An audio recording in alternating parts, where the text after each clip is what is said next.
Mi esposa pidió el divorcio burlándose en mi cara, olvidó que había firmado un prenupcial en el que lo perdía todo si me era infiel. Mi nombre es Daniel. Tengo 34 años y durante mucho tiempo pensé que mi vida estaba completamente estable. Un trabajo sólido en el área de consultoría financiera, una casa que compré antes de casarme y un matrimonio que, desde afuera, parecía envidiable. Estuve casado con Laura durante 6 años.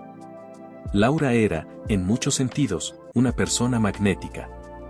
Segura de sí misma, sociable, con una presencia que llenaba cualquier habitación. Pero esa misma seguridad que al principio me atrajo con el tiempo se transformó en algo distinto: orgullo, desprecio sutil y una necesidad constante de sentirse superior. Desde el inicio de nuestra relación, ella dejó claro que no creía mucho en los contratos matrimoniales. Decía que el amor no necesitaba papeles y que todo eso de los acuerdos prenupciales era para personas inseguras o ricas que temían perder su dinero. Yo no pensaba igual. No porque desconfiara de ella, sino porque había visto demasiados casos en mi trabajo donde las emociones hacían que las personas tomaran decisiones que luego no podían revertir. Así que antes de casarnos, le pedí algo que al principio la incomodó bastante: un acuerdo prenupcial. El documento fue redactado por mi abogado, Ernesto Salvatierra. Era un hombre meticuloso, de esos que no dejan una sola línea sin revisar 2 veces. Tenía fama de usar estrategias legales muy precisas, a veces incluso agresivas, pero siempre dentro del marco de la ley. El acuerdo era claro en una cláusula específica: si alguno de los dos cometía infidelidad comprobada durante el matrimonio, perdía cualquier derecho a una división significativa de bienes adquiridos en conjunto. No era algo inusual en ciertos acuerdos, aunque sí estaba redactado de forma estricta. Laura lo leyó con desagrado. «Esto es absurdo», me dijo en ese momento, dejando los papeles sobre la mesa. «¿Crees que te voy a engañar?» «No se trata de eso», respondí con calma. «Es solo una protección para ambos». Ella se rió, una risa breve, casi burlona. «Qué dramático eres, Daniel». Pero después de unos días, lo firmó.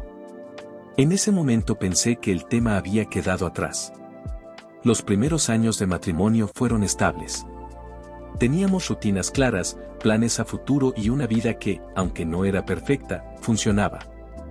Yo trabajaba muchas horas, y ella también tenía su propio empleo en una empresa de marketing. No había grandes conflictos, o al menos eso parecía. El cambio no ocurrió de forma repentina. Fue gradual. Primero fueron las salidas más frecuentes con compañeros de trabajo. Luego los mensajes que borraba rápidamente cuando yo entraba a la habitación. Después, el cambio en su actitud hacia mí, más distante, más impaciente, como si yo fuera un obstáculo en su vida en lugar de su pareja. Cuando intenté hablarlo, siempre había una respuesta lista. «Estás exagerando. Te estás volviendo paranoico. Deberías confiar más». Y durante un tiempo, incluso dudé de mí mismo. Pero los detalles pequeños empezaron a acumularse. Llegadas tardías sin explicación clara. Excusas inconsistentes. Y una distancia emocional que ya no podía ignorar. Aún así, no quería asumir lo peor. No quería destruir algo sin pruebas. Las pruebas llegaron de la forma más simple y, al mismo tiempo, más devastadora: un mensaje en su teléfono que vi por accidente mientras ella estaba en la ducha. No era explícito. No hacía falta que lo fuera. Era una conversación demasiado íntima con alguien llamado Marco. Mensajes de tono afectivo, planes para verse, referencias que no encajaban con una relación de amistad. Recuerdo que no reaccioné de inmediato. Me quedé sentado en la cama mirando la pantalla, como si el tiempo se hubiera detenido. Cuando ella salió del baño, yo ya había vuelto a dejar el teléfono en su lugar. No dije nada esa noche. Y durante días tampoco. Empecé a observar más que a confrontar. Necesitaba entender el alcance real de lo que estaba ocurriendo antes de tomar cualquier decisión. La confirmación llegó 2 semanas después. No fue una confesión. No fue una discusión. Fue una situación tan simple como devastadora. La seguí una noche en la que dijo que saldría con amigas del trabajo. No entré al lugar donde fue. No hizo falta. La vi encontrarse con Marco en el estacionamiento de un restaurante. La forma en que se saludaron, la cercanía inmediata, la naturalidad del contacto físico, no dejaba lugar a dudas. Me quedé dentro del coche durante varios minutos después de eso. No sentí rabia al principio. Lo primero que sentí fue una especie de vacío, como si algo dentro de mí hubiera dejado de funcionar. Esa noche no regresé a casa hasta tarde. Cuando entré, ella ya estaba dormida. Y por primera vez, entendí que mi matrimonio había terminado, aunque todavía no lo había dicho en voz alta. A partir de ese momento, todo cambió en mi forma de actuar. No confronté de inmediato. No grité. No rompí nada. Empecé a recopilar información de forma silenciosa. Registros, horarios, inconsistencias. No porque quisiera venganza en ese momento, sino porque sabía que las decisiones legales no se toman con emociones, sino con hechos. Fue entonces cuando contacté a Ernesto nuevamente. Le pedí una reunión sin explicarle todo por teléfono. Nos vimos en su oficina un jueves por la tarde. Recuerdo que llovía ligeramente, lo suficiente para que las ventanas estuvieran cubiertas de pequeñas gotas que distorsionaban la luz de la ciudad. Cuando le conté lo que había descubierto, su reacción no fue de sorpresa. Fue de calma profesional, como si hubiera visto este tipo de situaciones muchas veces antes. ¿Tienes pruebas claras?, preguntó. Le mostré lo que tenía, mensajes, fotografías y una cronología básica de los hechos. Él revisó todo con atención, sin decir mucho. Después de unos minutos, cerró la carpeta. Daniel, dijo finalmente, esto cambia completamente la situación del acuerdo. Yo asentí, aunque en realidad todavía no estaba pensando en términos legales. Todavía estaba procesando el hecho de que la persona con la que había construido una vida estaba involucrada con alguien más. Ernesto continuó. El acuerdo prenupcial que firmaron es válido. Y la cláusula de infidelidad también lo es. Pero hay un detalle importante, debe demostrarse de forma clara y no puede haber ambigüedad en la interpretación. ¿Y esto es suficiente?, pregunté. Él hizo una ligera pausa antes de responder. Sí. Es más que suficiente. Esa fue la primera vez que entendí que esto no sería un divorcio simple. No sería una separación silenciosa ni un acuerdo amistoso. Sería algo completamente distinto. Cuando regresé a casa esa noche, Laura estaba en la sala. Tenía el teléfono en la mano y una expresión que no encajaba con la rutina normal de nuestra convivencia. No parecía nerviosa. Parecía segura. Tenemos que hablar, dijo sin mirarme directamente. Yo dejé las llaves sobre la mesa. Dilo. Ella suspiró, como si la conversación ya le resultara tediosa antes de empezar. Quiero el divorcio. No reaccioné de inmediato. Solo la observé. Ella continuó, esta vez con una ligera sonrisa. Esto ya no funciona, Daniel. Creo que ambos lo sabemos. Había algo en su tono. No era tristeza. No era duda. Era seguridad absoluta, casi arrogancia. Como si hubiera ganado algo antes de que el juego terminara. Y no quiero complicaciones, añadió. Creo que podemos hacerlo fácil. Dividir todo y seguir con nuestras vidas. Se recostó ligeramente en el sofá, cruzando las piernas. De hecho, creo que me merezco más de lo que vas a querer darme. Fue en ese momento cuando entendí que ella no solo quería terminar el matrimonio. Ella creía que saldría de él en una posición ventajosa. Y no tenía idea de lo que había firmado años atrás. Pero yo tampoco dije nada. No en ese momento. Solo la miré, asentí lentamente y respondí con una frase simple. Está bien. Procede como quieras. Y mientras ella sonreía ligeramente, convencida de que tenía el control de la situación, yo ya sabía exactamente cuál sería el siguiente paso. La semana siguiente al anuncio de divorcio fue extrañamente silenciosa. Laura actuaba como si nada hubiera cambiado. Salía a trabajar, regresaba tarde, y en casa mantenía una actitud casi ligera, como si el tema del divorcio fuera una formalidad sin importancia. Incluso llegó a comportarse con cierta despreocupación provocadora, como si ya hubiera ganado algo que todavía no se había decidido. Yo, en cambio, ya había iniciado el proceso legal formal. Ernesto se encargó de presentar la solicitud con base en el acuerdo prenupcial. La estrategia era clara: demostrar la infidelidad y activar la cláusula correspondiente. No era un proceso emocional, sino técnico. Documentación, pruebas, testimonios indirectos y cronología. Aún así, decidí hablar con ella una última vez antes de que todo avanzara. Fue una noche en la cocina. Ella estaba sirviendo un vaso de agua como si no pasara nada. Ya inicié el proceso, dije sin rodeos. Ella no se giró de inmediato. Solo bebió un poco de agua y dejó el vaso sobre la encimera. ¿Proceso?, respondió con una ligera risa. Daniel, tú siempre tan dramático. El divorcio, aclaré. Y la infidelidad ya fue documentada. Ahí sí se giró. Pero no mostró sorpresa.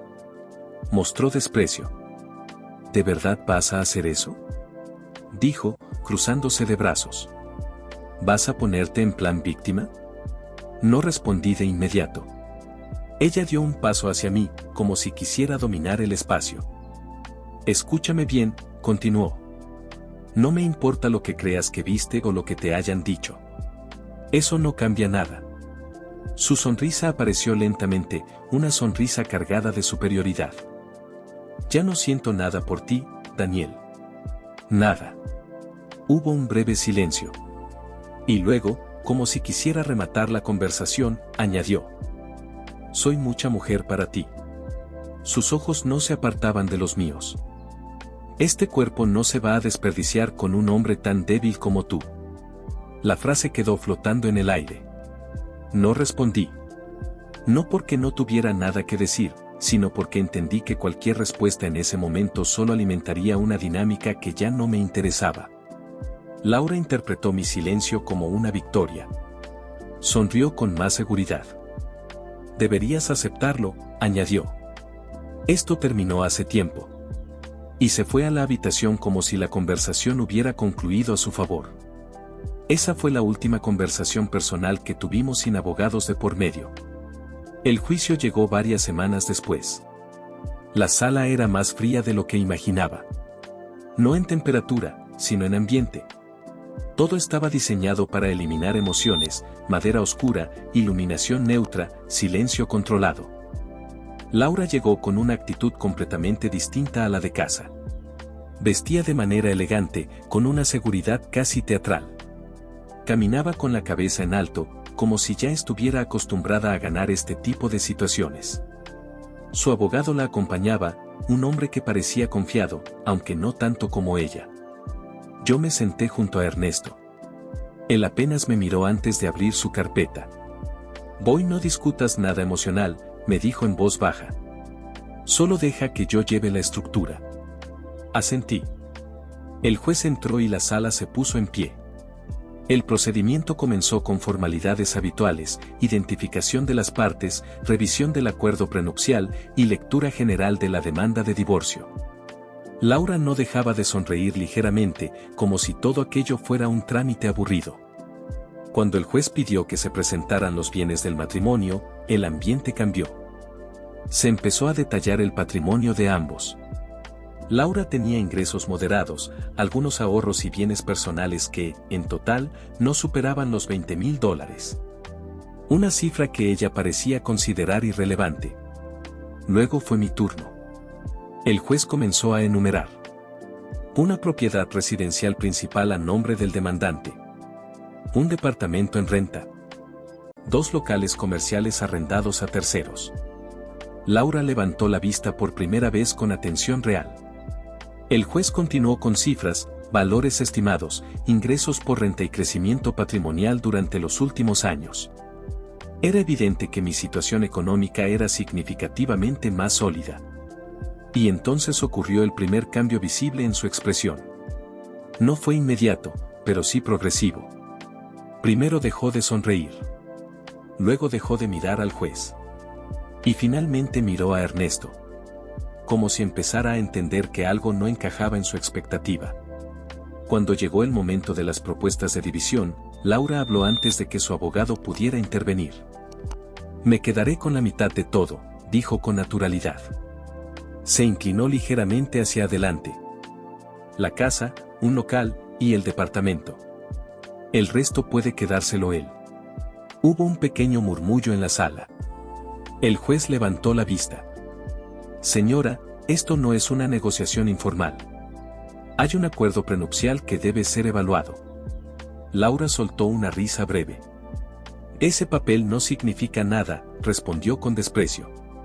Lo firmé hace años. Ni siquiera sé si es válido. Ernesto abrió su carpeta sin prisa. Ese gesto, tan tranquilo, fue lo único que delató que el momento clave había llegado. Si es válido, dijo Ernesto por primera vez en la audiencia. Y es plenamente ejecutable bajo la legislación vigente. Laura lo miró con fastidio. Claro que usted va a decir eso. El juez pidió que se presentaran las pruebas de la cláusula de infidelidad. Ernesto colocó sobre la mesa la carpeta. Mensajes, registros de comunicación, cronología de encuentros y evidencia fotográfica indirecta obtenida de espacios públicos. Laura se inclinó hacia atrás en su silla. Y sonrió otra vez. Pero esta vez no era la misma sonrisa. Era más tensa. ¿Y eso qué importa?, dijo, mirando al juez esta vez. Solo están intentando ridiculizarme. Su tono era más defensivo, pero aún mantenía una actitud desafiante. Esto es absurdo. El juez no reaccionó de inmediato. Revisó los documentos con calma. Laura aprovechó ese silencio para cruzarse de brazos. Esto no prueba nada, añadió.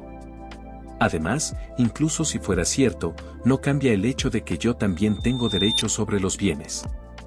Ernesto finalmente habló de nuevo. Si cambia, dijo con calma. Porque el acuerdo establece que en caso de infidelidad comprobada, la parte infractora pierde derechos sobre la división de bienes adquiridos durante el matrimonio en proporción significativa. Laura lo interrumpió. Eso no puede ser legal. Ernesto la miró por primera vez directamente.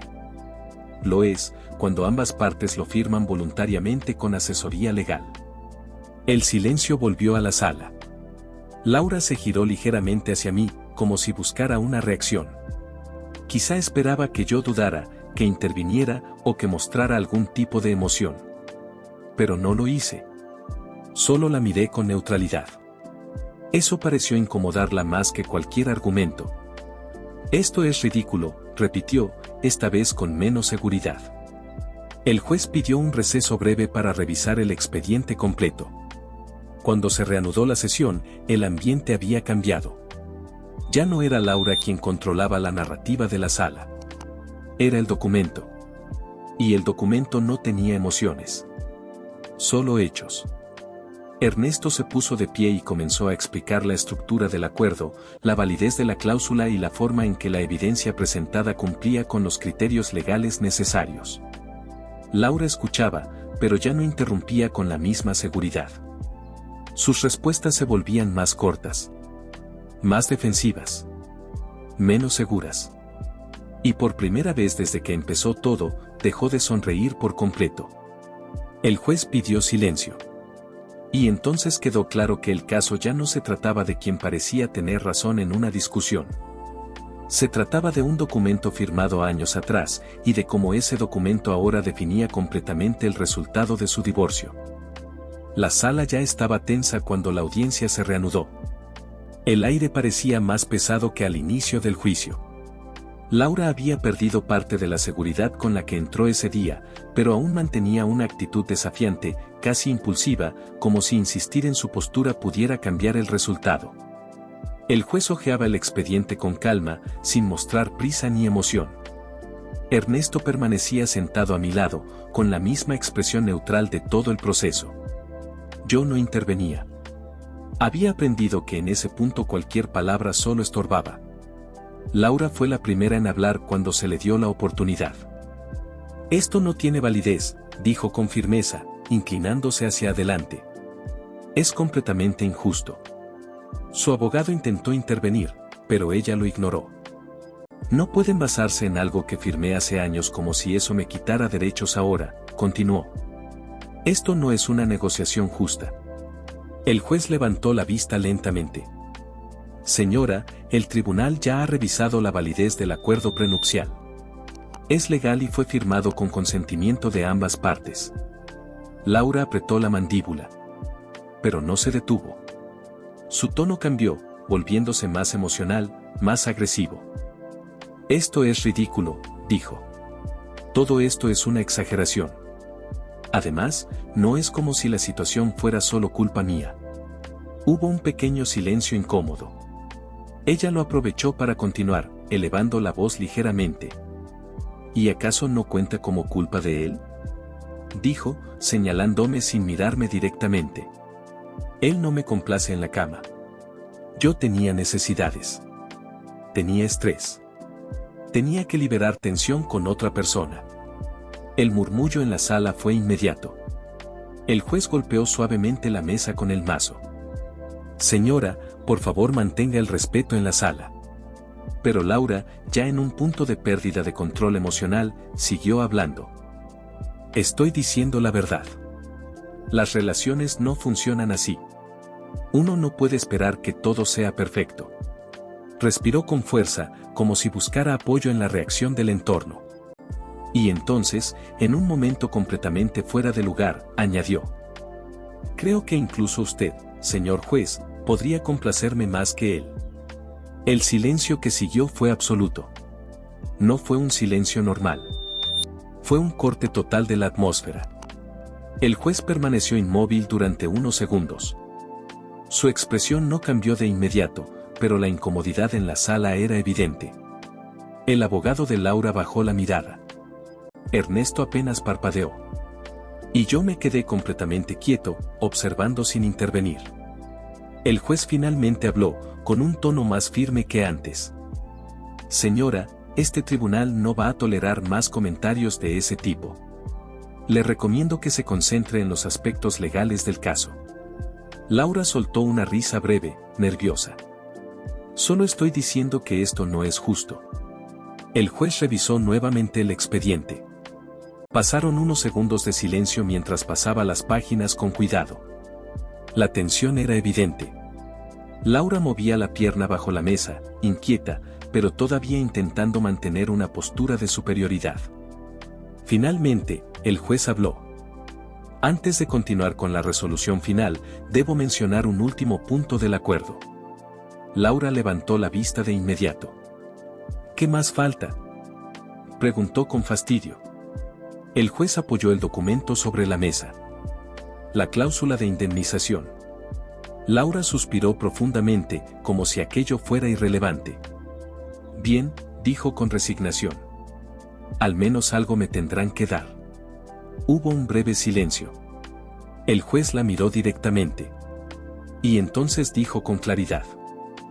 De hecho, la indemnización es de usted hacia el señor Daniel. Laura parpadeó. No entendió de inmediato. ¿Qué?, respondió, frunciendo el ceño. No. Eso no tiene sentido. El juez continuó con calma. El acuerdo prenupcial establece que la parte que incurra en infidelidad comprobada deberá indemnizar a la parte afectada con la cantidad de $10,000 como compensación adicional. El silencio volvió a la sala, pero esta vez con una densidad distinta. Laura se quedó inmóvil por un segundo. Luego soltó una risa incrédula. Eso no puede ser cierto, dijo, mirando alrededor como si alguien fuera a apoyarla. Eso es absurdo. Soy la mujer. En los divorcios las mujeres siempre ganan. Nadie respondió. El juez no cambió su expresión. El tribunal no toma decisiones basadas en generalizaciones, dijo con firmeza. Se basa en contratos legales válidos. Laura negó con la cabeza lentamente. No, esto no está bien. El juez cerró el expediente. La resolución es la siguiente: el acuerdo prenupcial es válido en su totalidad. Se reconoce la infidelidad comprobada de la parte demandada. En consecuencia, se aplican las cláusulas de pérdida de derechos sobre bienes adquiridos durante el matrimonio y la indemnización estipulada. Laura se puso de pie de golpe. Esto es una injusticia, dijo elevando la voz. No pueden hacerme esto. El juez mantuvo la calma. Señora, le pido que tome asiento. Pero ella ya no escuchaba. Su mirada se movía entre el juez, Ernesto y yo, como si buscara un punto de escape a la situación. Esto es una burla, repitió. Todo esto es una burla. Tomó sus documentos con brusquedad. Algunas hojas se cayeron al suelo. Nadie se movió para ayudarla a recogerlas. El juez dio por concluida la audiencia. Se levanta la sesión. Ese fue el punto final formal. Pero no el final real. En el pasillo fuera de la sala, el ambiente era distinto. Menos estructurado, más humano, pero aún cargado. Laura salió primero, claramente alterada. Su abogado intentaba hablarle, pero ella no escuchaba. Yo salí después, junto a Ernesto. No hubo celebración. No hubo comentarios innecesarios. Solo una caminata silenciosa. Fue entonces cuando Laura se detuvo a unos metros de mí. Se giró. Su expresión ya no era de superioridad. Era de rabia mezclada con frustración. Te odio, dijo directamente. Te odio por esto. No respondí. Ella dio un paso hacia mí. Me arruinaste todo, continuó. Me hiciste quedar como una idiota. Seguía elevando la voz. No eres nada sin esto. Nada. Ernesto dio un paso ligero hacia adelante, pero no fue necesario intervenir. Yo la observé sin emoción. Ella respiraba con fuerza, claramente fuera de control emocional, pero no decía nada que cambiara el resultado ya definido. Después de unos segundos, dejó caer los brazos. Te voy a recordar como el peor error de mi vida, dijo finalmente. Y se dio la vuelta. Se fue caminando rápidamente por el pasillo, sin mirar atrás. El proceso de ejecución del acuerdo fue relativamente rápido después de eso. La casa principal quedó bajo mi nombre. El departamento de renta también. Los 2 locales comerciales permanecieron conmigo, junto con los contratos de arrendamiento ya establecidos. Laura tuvo que abandonar cualquier reclamo adicional, ya que el acuerdo era claro y el tribunal lo había validado sin ambigüedades. Y la indemnización de $10,000 fue transferida días después. No hubo más llamadas. No hubo más intentos de negociación. Solo silencio. Semanas después, me senté por primera vez en mucho tiempo en la sala de la casa. No sentí euforia. No sentí triunfo. Solo una especie de cierre lógico de algo que había terminado mucho antes del juicio. Ernesto me llamó ese mismo día. Se cerró el expediente, dijo. Todo está en orden. Bien, respondí. Hubo una breve pausa. No todos los casos terminan así, añadió él. Lo sé. Colgamos. Y por primera vez en mucho tiempo, la casa estuvo completamente en silencio. Sin discusiones. Sin tensión. Sin nadie intentando demostrar algo. Solo calma. Laura cumplió su amenaza de no volver a hablar conmigo. Pero eso ya no importaba. Porque al final, no había nada más que discutir. El acuerdo había hablado por nosotros desde el principio. Y esta vez, no había forma de ignorarlo.